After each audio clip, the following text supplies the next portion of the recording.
सेटी फिल्म्स पर जाएं के हम ही पटे बोगे डीजे कंचन से माजा उठे बोगे के हम ही पटे बोगे तोरा खातिर हम की न कलियो गे छौरी तोरा खातिर हम की न कलियो शादी में आके हम खैबोगे सखी से मजा उठेबोगे तोरा बहन के हम ही पटेबोगे सखी से मजा उठेबोगे तोरा बहन के हम ही पटेबोगे बुझै छी ने आर recording studio DJ Kanchan DJ हम ही पटेबोगे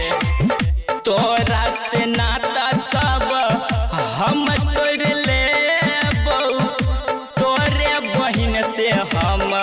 शादी रचैबो गे छौरी तोरा से नाता सब हम तोड़ लेबो तोरे बहन से हम शादी रचैबो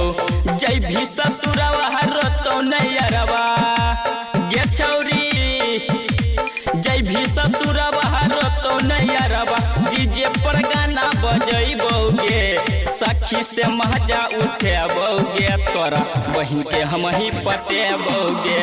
सखी से मजा उठेबोगे तोरा बहन के हम ही पटेबोगे सखी से डीजे कंचन तोरा डीजे हम ही पटेबोगे तोरा से हम अब मुँह मार लेबो तोरा के छोड़ के अब हम क्रिया खैबो तोरा से हम अब मुँह मार लेबो तोरा के छोड़ के अब हम क्रिया खैबो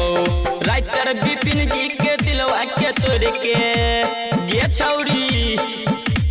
राजा रसिक के दिलवा के तोड़ के ससुरा में अब तू जैभी गे सखी से मजा उठेबोगे तोरा बहन के हम ही पटेबोगे सखी से मजा उठेबोगे तोरा बहन के हम ही पटेबोगे पटा लबो आर रिकॉर्डिंग स्टूडियो आरापट्टी बलुवाहा।